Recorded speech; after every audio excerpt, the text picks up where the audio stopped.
وہ ان کے آپ تاثرات دیکھیے، وہ یہی تنوع کا ایک سبب ہے۔ مطالعے کے تنوع پہ بھی یہاں بات ہو چکی، لیکن بنیادی چیز یہ ہے کہ، اور یہ ہمارے تمام اساتذہ جو اس وقت موجود ہیں جامعات سے وابستہ ہیں میری بات کی تائید کریں گے، کہ جب ہم اپنے بہت پڑھنے والے، ایک تو ہم جیسے لوگ ہوتے ہیں جن کا پڑھنے لکھنے سے بہت واجبی سے تعلق ہوتا ہے، لیکن وہ ہمارے ساتھی، ہمارے کلیگ یا ہمارے سینئرز، جونیئرز بھی یقیناً، جو تعارف رکھتے ہیں پڑھنے کا، جن کا بنیادی حوالہ کتاب ہے، ملازمت ان کا ثانوی حوالہ ہے، کہ کوئی بھی جامعہ سے وابستگی، اس کا کسی بھی شعبے کی سربراہی، یہ ان کا ثانوی حوالہ ہے۔ میری نظر میں ان کا بنیادی حوالہ اگر تحریر ہے، ان کے لیے بھی یہ مشکل ہو جاتا ہے کہ جاب میں آنے کے بعد وہ اپنے تنوع کو بھی اور مطالعے کو بھی برقرار رکھ سکیں۔ پڑھتے بھی ہیں تو صرف اس لیے کہ ظاہر ہے کہ انہیں لیکچر بھی دینا ہوتا ہے، کچھ تحریر بھی کرنا ہوتا ہے، کچھ یونیورسٹی میں سیمینارز اور کانفرنسز کا سلسلہ بھی جاری رہتا ہے، تو وہ اپنی ضرورت کے تحت پڑھتے ہیں۔ ڈاکٹر صاحب کا آخری وقت تک کمال یہ تھا کہ 75 76 78 سال کی عمر میں آخری وقت تک ان کا مطالعہ مجبوری کا مطالعہ نہیں تھا، تحریر کی ضرورت کا مطالعہ نہیں تھا، گفتگو کے مسائل کا مطالعہ نہیں تھا۔ وہ جو کتاب آتی تھی اس کو پڑھ ڈالتے تھے، اور وہ صرف اپنا اسلامیات کا، سیرت کا، قرآنیات کا مطالعہ نہیں تھا، بلکہ اس کے ساتھ ساتھ ان کا جو سب سے بڑا کام تھا وہ یہ تھا کہ اس کے ساتھ وہ ادب کا مطالعہ کرتے تھے، افسانہ اور ناول اور مزاح اور طنز، ہر چیز ان کے مطالعے میں رہتی تھی۔ ظاہر ہے کہ اس سے پھر مزاج میں ایک شگفتگی از خود پیدا ہوتی۔ یہ ڈاکٹر صاحب کی شگفتگی پہ ہمارے ڈاکٹر عبداللہ صاحب نے بہت تفصیل سے بات کی۔ بنیادی چیز کیا ہے؟ ہمارے ہاں ہم نے جن بڑے بزرگوں کو دیکھا، ان کو ہمیشہ متبسم دیکھا، ہمیشہ ان کے چہرے پہ ایک فرحت دیکھی، ایک بشاشت دیکھی، ہمیشہ ان کو ایک خندہ پیشانی کے ساتھ گفتگو کرتے ہوئے دیکھا۔ یہ ایک آج عجیب سی کیفیت ہمیں محسوس ہوتی ہے کہ علم کے ساتھ ایک خاص قسم کا تخشف اور ایک خاص قسم کا کی خشکی چہرے پہ طاری کر لی جائے۔ اس کو پتہ نہیں علم کی ضرورت سمجھا جا رہا ہے، علم کو فضل کی ضرورت سمجھا جا رہا ہے۔ ہمارے ایک بزرگ تھے، ہمارے دادا سے ان کا، ہماری عزیزداری تو اپنی جگہ، لیکن دادا سے ان کا تعلق اور پھر ان کے خلیفہ مجاز بھی ہوئے، اور بلکہ ہمارے دادا مرحوم مولانا سید زبار حسین شاہ رحمۃ اللہ علیہ کے جو سلسلے کی آگے برکتیں پھیلی ہیں، اس میں سب سے بڑا کردار ہمارے ڈاکٹر غلام مصطفیٰ خان صاحب کا تھا۔ صرف تبسم نہیں، مسکراہٹ کے ساتھ وہ استقبال کرتے تھے، اور کوئی نشست مجھے ان کی ایسی یاد نہیں ہے جس میں انہوں نے لطائف نہ سنائے ہوں، سنجیدہ گفتگو میں بھی بات سنجیدہ ہوتی تھی، لیکن وہ اپنی بات کی تفہیم کے لیے جب وہ بے تکلف بیٹھتے تھے تو کوئی نہ کوئی لطیفہ ضرور بیان کرتے تھے، اور درجنوں لطیفے وہ ہیں جو تحریر میں آئے لیکن میں نہیں شاہی تو میرے سامنے انہوں نے وہ بیان کی۔ یہ کیفیت تھی ڈاکٹر صاحب کی کہ ان کا علمی مقام، مرتبہ، لیکن جب وہ گفتگو کر رہے ہیں، بے شک وہ سنجیدہ علمی گفتگو ہے، تب بھی وہ اس میں مزاح کا یا کم از کم کے درجے میں کہتے ہیں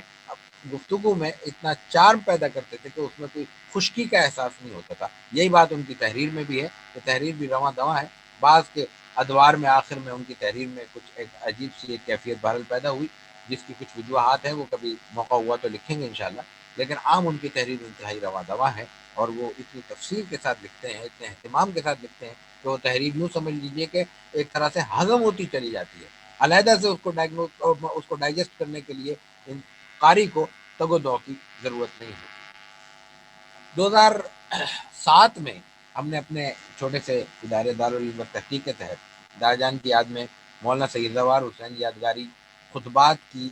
ایک طرح ڈالی تھی، اور پہلے ابتدائی 4 خطبے ڈاکٹر محمود احمد غازی مرحوم مغفور نے دیے تھے، جن میں بڑا تنوع تھا۔ یعنی پہلا خطبہ اگر اسلام اور مغرب تعلقات کے حوالے سے تھا، تو دوسرا مقاصد شریعہ پہ تھا، جو 2 دن گفتگو جاری رہی، 4.5 گھنٹے، تقریباً 4 گھنٹے کچھ منٹ پہ وہ گفتگو آئی۔ اس طرح پھر تیسرا اسلامی صلاحوں کے تصور پہ تھا، اور چوتھا علوم سیرت و مستشرقین پہ تھا۔ لیکن اس کے بعد پھر ڈاکٹر صاحب 2010 میں ستمبر میں رخصت ہو گئے۔ 12 سے 13 سے یعنی 2013 سے ہم نے پھر ڈاکٹر صاحب سے گزارش کی، اور اللہ کا کرم اور انعام اور احسان دیکھیے کہ 13 سے 22 تک، 20 تک، سوری ابھی تو 22 میں 2 سال، 2020 تک ڈاکٹر صاحب سوائے 1 سال کے وقفے کے تسلسل کے ساتھ یہ خطبات ہمارے ہاں ارشاد فرماتے رہے، اور اتفاق کی بات ہے کہ اس سلسلے کا آغاز سیرت طیبہ سے ہوا۔ ڈاکٹر صاحب کا پہلا خطبہ مکی عہد کے حوالے سے چند مطالعات پہ تھا، اور پہلا خطبہ 2013 میں انہوں نے 3 نشستوں پر مشتمل دیا، یعنی موضوع اتنا طویل تھا کہ وہ 3 دن تک مسلسل جاری رہا. اور آپ حضرات جانتے ہیں کہ ہم اگر کوئی یونیورسٹی ہوتی ہے, کوئی تعلیمی ادارہ درسگاہ ہوتی ہے, تو وہاں مجبوری میں اساتذہ کے اصرار پر طلباء بیٹھ جاتے ہیں. ہمارا تو کوئی ایسا سلسلہ ہی نہیں تھا. شام کے وقت میں ہم وہ خطبات کا اہتمام کرتے تھے, لیکن کسی خطبے میں 100 افراد سے کم نہیں تھے. تینوں دن تسلسل کے ساتھ 100 شاید اس سے بھی زیادہ بعض اوقات افراد ڈاکٹر صاحب کی اس گفتگو کو سماعت کرتے رہے. انشاءاللہ وہ جلد کوشش کریں گے کہ اس کو شائع کر سکیں. 14 میں پھر ایک بڑا دلچسپ موضوع ڈاکٹر صاحب نے لیا. میری گزارش تھی, میں نے ان سے درخواست کی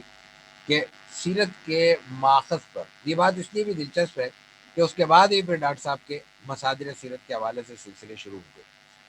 تو میں نے کہا کہ ایسا ایک موضوع ذہن میں آ رہا ہے کہ جو سیرت کے غیر روایتی مصادر ہیں, جو ہمارے عموماً سیرت نگاروں کی نظروں سے یا تو اوجھل رہتے ہیں یا ان پر گفتگو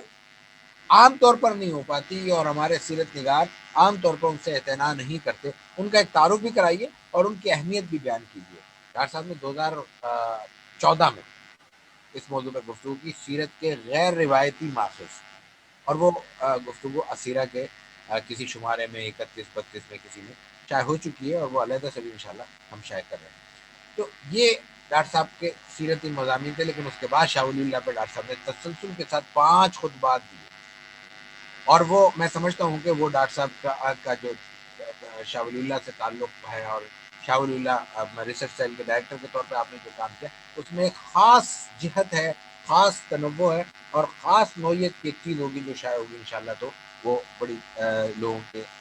دلچسپی کا باعث ہوگی. یعنی پہلا خطبہ اس میں شاہ ولی اللہ اور حجت اللہ تھا, پھر شاہ ولی اللہ اور تصوف پہ بات کی, پھر شاہ ولی اللہ قرآنیات پہ بات کی, پھر شاہ ولی اللہ اور علم حدیث پہ بات کی, اور آخری گفتگو کا عنوان ڈاکٹر صاحب کے کہنے پہ ہم نے رکھا کہ شاہ ولی اللہ اور علم سیرت و تاریخ.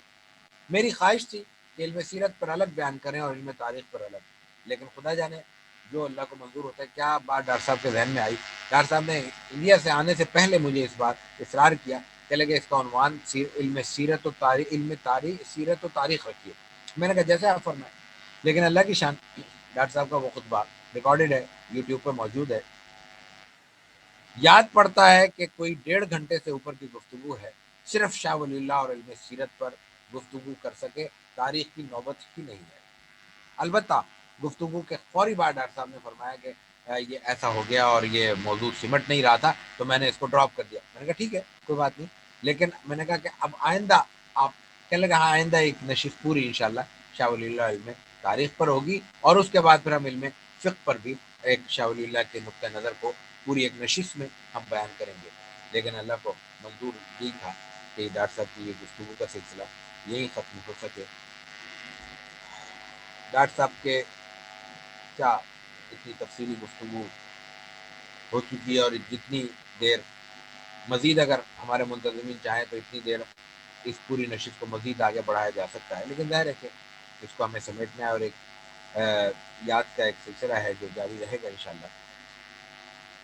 ڈاکٹر صاحب کو کی مسکراہٹ کا ہم نے بہت ذکر سنا, ان کے لطائف, ان کے حصے لطیف کا, ان کی ظرافت کا. لیکن ڈاکٹر صاحب 3 مواقع ایسے تھے میری دانش میں جب ڈاکٹر صاحب آپ جدا ہو جاتے تھے. جب بھی کبھی ان کے اساتذہ کا ذکر آتا ہے, میں نے کوئی نشست ایسی نہیں دیکھی کہ وہ اساتذہ کا ذکر کر رہے ہوں اور ان کی آنکھوں میں آنسو نہ ہو. میں نے کوئی نشست ایسی نہیں دیکھی کہ والدین خاص طور سے اپنے والد گرامی کا ذکر کریں اور آنسوؤں کے بغیر کریں.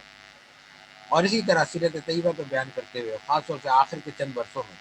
عام طور پر ان کے آنکھوں میں آنسو آ جاتے تھے. یہ ڈاکٹر صاحب کا وہ قلبی تعلق تھا جس کا اظہار اس میت کے گفتگو سے ہوتا تھا. سیرت چیر کا میں ایک بار پھر ممنون ہوں,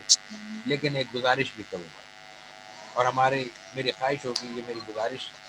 پاکستان کے اطراف میں پھیلی ہوئی تمام سیرت چیر, ان کا بنیادی کام یہی تھا کہ سیرت کے حوالے سے چیزوں کو یکجا کریں, اور وہ کام کریں جو دوسرے ادارے نہیں کر سکتے. کمرشل اداروں کی اپنی ایک ضرورت ہوتی ہے. ہر وہ شخص جو مارکیٹ میں 4 پیسے کسی کام میں صرف کر کے کچھ چیز چھاپنا چاہتا ہے, وہ اس کو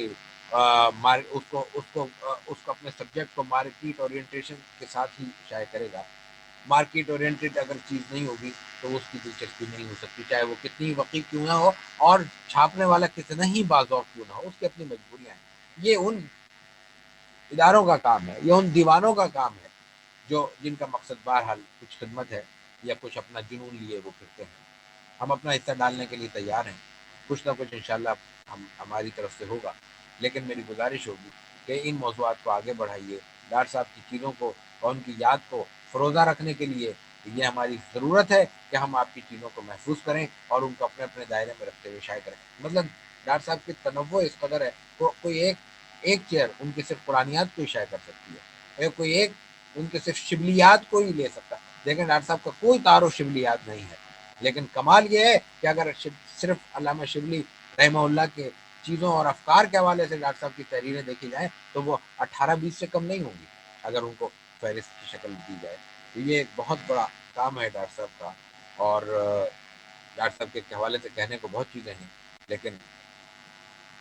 ان کی اگر شخصیت کو بنیادی طور پر ان کی شخصیت کے تاثر کو زندہ رکھ اپنے ذہنوں میں اجاگر کرنا ہے تو ایک چیز کتنی دلچسپ ہے، کتنی اہمیت کی چیز ہے کہ ڈاکٹر صاحب دنیا سے رخصت ہو چکے ہیں،